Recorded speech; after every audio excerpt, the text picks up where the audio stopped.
مخاطبین از رسانه پشت ماجرای فیلم استاندار سابق یادتونه تیم زنه میگه که منم داشونی رو های گلزار جابجا کرد. درود به مخاطبین عزیز، بنده امین فردین خوشحالم که به همراه تیمم بار دیگه با یک برنامه پشت پرده دیگه با شما هستیم. امیدوارم که هر کجا این کره خاکی که هستید و صدا و تصویر من رو میبینید و میشنوید حال دلتون خوب باشه. امروز هم قصد داریم که راجع به این چهره آقای رضا ثقتی که مدیر عامل سابق اداره فرهنگ و ارشاد اسلامی استان گیلان بوده برای شما افشاگری بکنیم که فیلم لواتش لو رفت و ماشاءالله با استقبال گرم مردم هم همراه شده بود. البته این فیلمو من کامل دیدمش، یعنی فیلم لوات، یعنی 100 رحمت به خروس کلا توی 55 ثانیه کارو در میاره، اونم در مرحله لوات. که این فیلم کامل رو به دلیل اینکه در یوتیوب ما نمیتونیم تصاویرش رو پخش بکنیم و بعد شطرنجی پخش بکنیم، من فیلم کاملش رو در کانال تلگرامی برنامه پشت پرده تا ساعات آینده منتشر خواهم کرد. لینک کانال تلگرامی هم همین زیر همین ویدیو هست، بدون استرس و نگرانی میتونید برید ببینید. اما یه سری نکات پنهان داره این افشای فیلم لوات آقای رضا ثقتی و یه سری نکات داره و پشت پرده ها داره که امروز میخوام در برنامه پشت پرده راجبش افشاگری بکنم، اصلا راجب پشت پرده این آدم هم صحبت بکنم. اگه برسیم تیکایی از این فیلم رو هم سوسکی بهتون نشون میدم با سانسورهای فراوون، چون یوتیوب قوانین سختگیرانه خودش رو داره.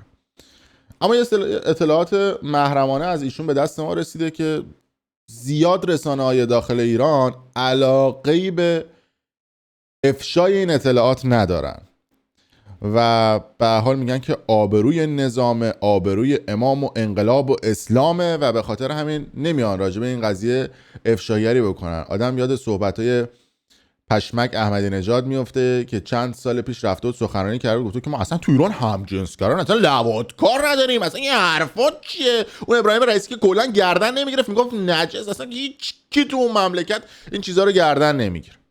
باورتون نمیشه الان براتون یه فیلم پخش میکنم ببینید از صحبت‌های آقای احمدی نژاد در خصوص این آدم‌ها. این آقای رضا ثقتی اینجا میبینید که راجع بهشون حالا کار داریم تو این ویدیو، یه سری اطلاعات بهتون مثلا کرک پرتون میریزه. ببین احمدی نژاد چی میگه. ما در ایران اولا همجنس باز مثل کشور شما نداریم. در کشور ما چنین چیزی وجود نداره. در ایران چنین چیزی اصلا وجود خارجی نداره. من نمیدونم چه کسی به شما این حرف رو زده. اصلا کلا گردن نمیگیریم ما، اصلا حرفا کی کجا نداریم. راستم میگه ندارن، ولی اگر بخوان همه جا میکنن. اما این آقای رضا ثقتی متولد 1357.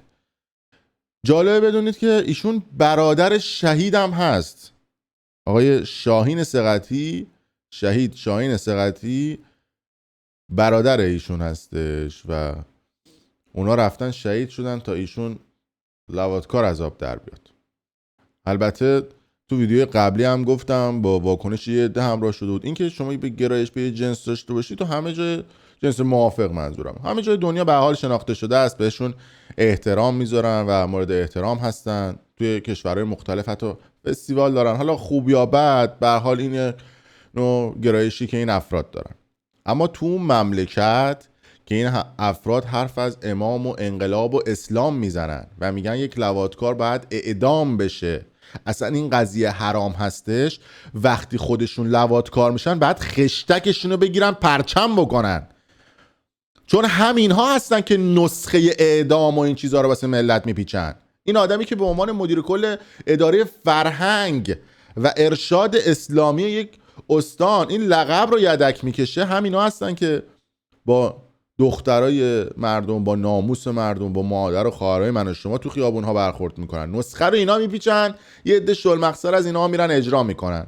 اینا لواطکارن، اونا رو میکنن، اونا میرن کارا رو انجام میدن. جالب بدونید که همین آقای رضا ثقتی ایشون سال 1397 مدیر یکی از این حسینی ها توی رشت بوده که این حسینی، حالا تصاویرش رو هم میبینید و یه تصویرم اینجا هست، این رضا ثقتی قشنگ داره این پسره رو گویا اینجا میماله دیگه، قشنگ چیز عجیب غریب پا رو برده تو دست و داره کار رو در میاره و این حسینی یه دونه مهمانسرا داره و گویا این آقای رضا ثقتی تو اون مهمانسرا میبرده کارهای اداری رو انجام میداده و تو این تصویر فکر کنم بزرگترین گی پارتی مذهبی رو داریم میبینیم. یعنی این تصاویر کاملا نورانی، چه بکنه و گی صحبت‌های دارن. بازم میگم این چیزی هستش که در همه جای دنیا بهش احترام میذارن، اما اینایی که نسخه اعدام اون لواطکارا رو میپیچن، اینایی که میان نسخه اعدام اون کسایی که گرایش جنسی به جنس موافقه دارن میپیچن، اینا رو باید مسخرهشون کرد، اینا رو باید روشون قفلی زد و راجبشون افشاگری کرد. اونایی که گرایش دارن اصلا رسما اعلام میکنن، اونا بسشون جداست. اینا ببینید بزرگترین گی پارتی های برابچ رو داریم میبینیم. اما نکته‌ای که وجود داره، من خواهش میکنم که یک سری از این روانکاوها و یک سری از این روانپزشکا و کسانی که تخصص لازم دارن یه سر به این حسینیه هنر و فرهنگ رشت بزنن و از تمام جوانها و نوجوانهای اونجا یه دونه تست سلامت روح و روان بگیرن. اینجوری که مشخصه این حاج آقا رضا اصطلاحاً ثقتی بد مالیده همه را. اما نکته جالبتر و عجیبتر این قضیه اینه که این حسینیه مال برادر سعید جلیلی بوده، یعنی آقای وحید جلیلی، و اینجا عکسای سعید جلیلی هم میبینید و جالبه که یه دونه حسینیه درست کرده بودن که بیان مبارزه بکنن با حجاب و عفاف و توی همین حسینیه ها اومده بودن گفته بودن که آره میخوان اینا لخت بشن، اینا میخوان امام و انقلاب و اسلام رو به خطر بندازن. از زوایای امر مشخصه که اینا زودتر از اونایی که اینا ادعا میکردن لخت شدن. و اصلا بهتون میگم فیلمو ببینید 100 رحمت به خروس 55 ثانیه کارو در میاره. حداقل یه قرصی مرسی چیزی میخورین کمر مبارک صفر بفرمایید بشود. حالا با ایناش ما کاری نداریم. اما فیلمی که اومده بود بیرون، حالا اینجا فیلمه هست، یعنی مشخصی که دوربینی که استفاده شده توی کلید پریز برق جاسازی شده و کاملا هم مشخص هستش این اتفاق توسط دستگاه اطلاعاتی امنیتی رقم خورده، تلفن این شخص شنود شده و از قبل این قضیه رو میدونستن، اومده بودن دوربین جاساز کرده بودن، برقش رو اینترنت اون دوربین رو هم همون پریز برق میگیره چون یه سر وصله به پریز برق و توی پریز برق این دوربین‌های مخفی جاسازی میشه و تصاویر ضبط شده و سر بزنگا برای کله پا کردن این آدم فیلمو منتشر کردن و نشون میده دستگاه اطلاعاتی امنیتی در هر ثانیه و دقیقه اراده بکنن میتونن فیلم یک کسی رو پخش بکنن و کله پاش بکنن. زاویه دوربین، محل قرارگیری دوربین، صاف بودن دوربین، لرزش نداشتن دوربین و فاصله از زمینش دقیقاً هم عرض و هم ارتفاع پریز برق میتونه باشه، مسلط به درب ورودی. و اینجوری هم که مشخص هسته شما شک نکنید که توی اون مهمانسرایی که ایشون میبرده لواط انجام میداده توی 3-4 تا از کلید پریزای برق تو جای مختلف دوربین کار گذاشته بودن. این یه دونه دوربینش بوده، یه زاویه فیلم منتشر شده. قطعا شک نکنید فیلم از زوایای مختلف دارن و به مرور زمان این فیلم ها رو پخش خواهند کرد. اما از کجا میدونستن که این آدم این کار رو انجام داده و این لواط انجام داده؟ چند سال پیش یک کانالی بود به اسم راسویاب که میمد حالا اونایی که میگفتن به نوعی بسیجی هستن، سپاهیان ارجایی هستن رو شناسایی میکرد. این عکس رو منتشر کرده سال 2019. حتی میتونیم یه رفرنس بزنیم به این توییت که یه شخص اومده بوده توییت کرده بوده. توییت مال سال 2019 12 جون 2019 ساعت حالا 9:10 شب که اومده همین عکس رو گذاشته و نشون میده که این خبر مال همون موقع بوده. و جالبه که کانال تلگرامی راسویاب در حال حاضر بسته شده وگرنه میشد از توی کانال تلگرامی راسویاب این قضیه رو دید. اما جالبه بدونید که چی نوشته. این آقای رضا ثقتی بچه گلسار هم هست توی رشت. خواهشاً برای بچه‌ای که تو گلسارن و اینها یکم اگه توی مسجد پس جا رفته تست سلامت از بچه‌هاتون بگیره. نوشته که بسیجی فاسد رضا ثقتی برادر شهید شاهین ثقتیه، از مسئولان وزارت ارشاد که فعلا مشاور مدیر کل استان گیلانه. اون موقع مشاور مدیر کل استان گیلان بوده و یک هیئت داخل شهر رشت در شهرک گلسار به نام روزات دارد که در آنجا جوانان زیادی رو داخل هیئت جمع کرده و شستشوی مغزی میکنند. وی دارای فساد اخلاقیه و از این نظر در سطح رشت در گلسار رشت به رضا طوسی شناخته میشه. بله دیگه، رضا طوسی نام برده. یعنی ببینید توی این متنی که سال 2019 یعنی تقریبا 3-4 سال پیش که اون موقع هم هنوز ایشون مدیر کل اداره فرهنگ و ارشاد اسلامی گیلان نشده بوده، رسانه ها راجبش ایشون نوشته بودن که ایشون لواطکاره. اما جالبه با توجه به اینکه اینجا نوشته بودن، چون میدونید دیگه به هر حال وقتی که رسانه‌های خارج از کشور میان راجع به این افراد صحبت میکنن، اینا هم میدن پرینت میکنن میرن میذارن رو میز اطلاعات و سپاه اینور میگن ببینید رسانه‌های معاند و رسانه‌های خارج از کشور از روی دشمنی با امام و انقلاب اسلام این اطلاعات رو منتشر کردن و اینها کاملا دروغ. اونها هم که مثلا بسیجی ان، حالا ساندیس خورن یا سپاهی ان یا اطلاعات، میگن چقدر خفن، پس تو آدم خفنی هستی، واو رسانه ها راجع به صحبت کرد، آقا یه مدیر کلی بهش بدید این آدم خیلی خفنیه چون رسانه‌های خارج از کشور راجع صحبت کردن. یعنی ملاک میشه این. نمیان بگن که پوفیوز حتما یارو یه چیزی میدونه اینا راجع بهت نوشته، بریم یه تحقیق بکنیم. البته لابلای اون آدمای عده آدمایی هستن که حالا اینا رو که میخونن میگن نه حتما یه چیزی هست، میان طرفو زیر نظر میگیرن و رصدش میکنن.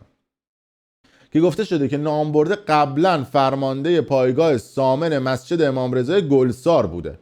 آدرس محل کارش هم رشت، خیابون حافظ، اداره کل ارشاد اسلامی گیلان، طبقه 6، اتاق مشاورانه. اون موقع مشاور بوده. منزلش هم رشت، فلکه گاز، روبروی دانشگاه گیلانه. یه شماره موبایل هم ازش منتشر کرده. میخوام زنگ بزنم، بعید میدونم الان دستش باشه این شماره موبایله، ولی حالا ما چون آدمی هستیم که قفلیم و کلا قفلی میزنیم که زنگ میزنیم به این شماره موبایلی که دارید شما میبینید.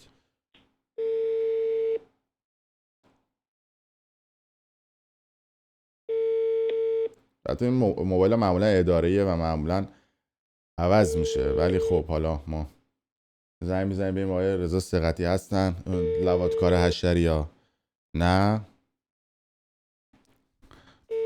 و توی این هیری ویری که داره تلفنم زنگ می‌خوره تشکر میکنم از اسپانسر محترم برنامه گلنار که آقایون لواطکار حشری و عصبی سعی بکنید از این استفاده بکنید که فیلم لواطتون بیرون نیاد.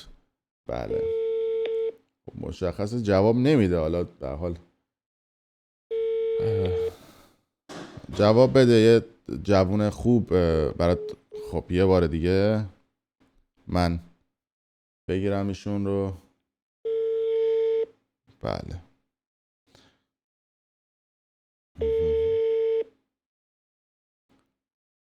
یه شماره ما هست 0911 337 77 97. این شماره رو من دارم میگیرم ببینم جواب میده یا نه. آقا حشری جواب بده. خروس خب جواب نمیده.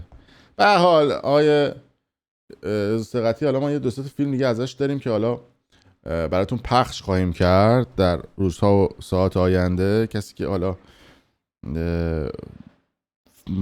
سمت‌های مذهبی و فعالیت فرهنگی زیادی توی استان گیلان داشت. در صورت حتما کانال یوتیوب برنامه پشت پرده رو سابسکرایب کنید. یه دکمه قرمز این پایین هست نوشته سابسکرایب. ویدیو رو برای دوستان خودتون به اشتراک بذارید که این افراد به ظاهر مذهبی که خواهر و مادر و ناموس من و شما رو تو خیابون‌ها میگیرن و انگ این که اینا میخوان لخت بشن، اینا میخوان فساد و بیبندوباری رو تو جامعه رواج بدن، همینا خودشون از همه بدترن. آدم باید اینا رو افشا بکنه و راجع به اینها بیشتر صحبت بکنه و خواهشاً شما همکاری بکنید و ویدیوها رو به اشتراک بذارید. مرسی که تا این لحظه با ما همراه بودید.